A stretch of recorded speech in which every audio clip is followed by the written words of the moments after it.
Hello friends, welcome to my YouTube channel. आज की class में हम एडवांस इंग्लिश के कुछ ऐसे स्ट्रक्चर्स को पढ़ेंगे जिन्हें सीखकर आप अपनी इंग्लिश को और भी ज़्यादा इम्प्रूव कर सकते हो। तो फ्रेंड्स, अक्सर आप अपनी डेली लाइफ में इस तरह के वाक्य बोलते हैं जैसे पहले नहीं बोल सकते थे क्या, या फिर पहले नहीं आ सकते थे क्या, या फिर पहले नहीं पूछ सकते थे क्या, या फिर पहले नहीं बता सकते थे क्या। तो फ्रेंड्स, यहाँ पे आपने नोटिस किया होगा पहले नहीं हर वाक्य में बार बार रिपीट हो रहा है। तो इस तरह के वाक्य को इंग्लिश में कैसे बोला जाता है आज की क्लास में हम सीखेंगे।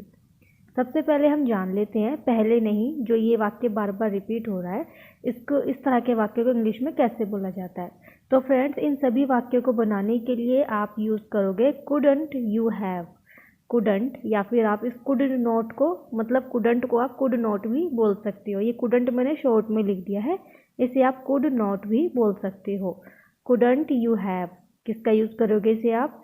कुडंट यू हैव, इसका यूज़ करके हम इस तरह के वाक्यों को इंग्लिश में बनाना सीखेंगे। तो आइए अब इस तरह के वाक्य को इंग्लिश में बनाने का स्ट्रक्चर भी हम देख लेते हैं। तो फ्रेंड्स, इन सभी वाक्यों को बनाने के लिए आप इस स्ट्रक्चर का यूज़ करोगे। सबसे पहले आप लिखोगे couldn't you have, couldn't you have. इसको कुडंट को मैंने शॉर्ट में लिख दिया है, इसे आप कुड नॉट भी बोल सकते हो और पढ़ भी सकते हो, ठीक है। कुडंट, क्योंकि आप एडवांस इंग्लिश सीख रहे हैं इसीलिए मैंने यहाँ पर कुडंट लिख दिया है। कुडंट यू हैव, इसके बाद आएगा वर्ब की थर्ड फॉर्म। आपको पता होना चाहिए हैव के बाद हमेशा वर्ब की थर्ड फॉर्म आती है, इसलिए यहाँ पर कुडंट यू हैव के बाद वर्ब की थर्ड फॉर्म को लिखा गया है, okay.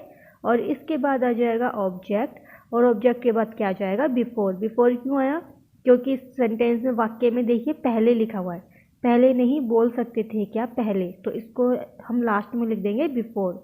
Couldn't you have plus verb की third form plus object plus before.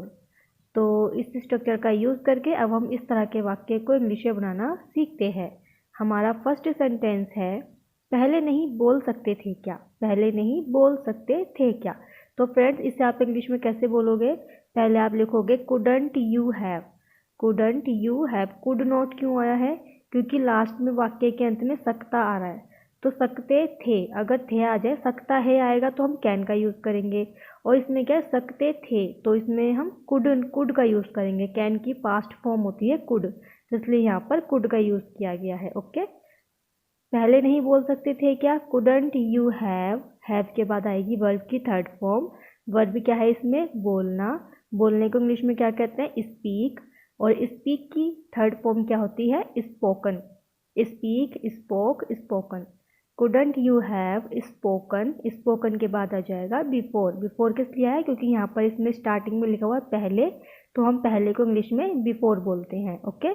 Couldn't you have, आपको सिर्फ ये स्ट्रक्चर रटना है। कुडंट यू हैव के बाद आपको पता होगा वर्ब की थर्ड फॉर्म आती है हमेशा, तो इसमें आप वर्ब की थर्ड फॉर्म लिख दोगे और उसके बाद आपको बिफोर लिख देना है एंड में, और लास्ट में आपको क्वेश्चन मार्क लगाना है, ओके। पहले नहीं बोल सकते थे क्या, couldn't you have spoken before, couldn't you have spoken before. आप मेरे बोलने, इंग्लिश बोलने का प्रोनाउंसिएशन भी आप सही से सुनिएगा, क्योंकि जिस तरह से मैंने इंग्लिश बोला है इसी तरह से आप भी इसको इंग्लिश में बोलने की कोशिश कीजिएगा, तभी आपकी इंग्लिश इम्प्रूव हो पाएगी, ओके।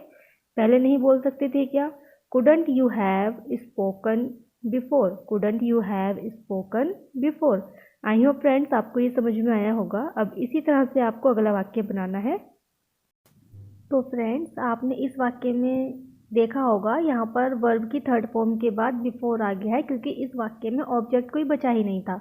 अगर कोई ऑब्जेक्ट बचता है तो आप ऑब्जेक्ट लिख दोगे वर्ब की थर्ड फॉर्म के बाद, और अगर कोई ऑब्जेक्ट नहीं बचता है तो आप डायरेक्ट वर्ब की थर्ड फॉर्म के बाद बिफोर का यूज़ कर दोगे, जैसे इसमें किया गया है। कुड नॉट हैव, इसके बाद वर्ब की थर्ड फॉर्म आ गई और फिर उसके बाद कोई ऑब्जेक्ट तो बचा ही नहीं इस वाक्य में, तो इसलिए यहाँ पर ऑब्जेक्ट नहीं लिखा गया, ऑब्जेक्ट की जगह पे डायरेक्टली बिफोर ही आ गया है, ओके। तो अब इसी तरह से आपको अगला वाक्य बनाना है। नेक्स्ट सेंटेंस है पहले नहीं आ सकते थे क्या, पहले नहीं आ सकते थे क्या। तो आप इसको इंग्लिश में कैसे बोलोगे? पहले आप लिखोगे couldn't you have, couldn't you have के बाद आएगी वर्ब की थर्ड फॉर्म। इसमें वर्ब क्या है? आना। आने को इंग्लिश में कम बोलते हैं, और कम की जो थर्ड फॉर्म होती है वो कम ही होती है। कम की फर्स्ट फॉर्म कम होती है, सेकंड फॉर्म केम होती है, CAME केम, और थर्ड फॉर्म होती है COME come. Couldn't you have come के बाद इसमें कोई ऑब्जेक्ट नहीं बच रहा है तो आप इसमें ऑब्जेक्ट की जगह पर बिफोर लिख दोगे। Couldn't you have come before, पहले नहीं आ सकते थे क्या? Couldn't you have come before, पहले नहीं आ सकते थे क्या? आई होप फ्रेंड्स आपको ये वाक्य समझ में आया होगा। अब इसी तरह से आपको अगला वाक्य बनाना है। नेक्स्ट सेंटेंस है, पहले नहीं पूछ सकते थे क्या? पहले नहीं पूछ सकते थे क्या?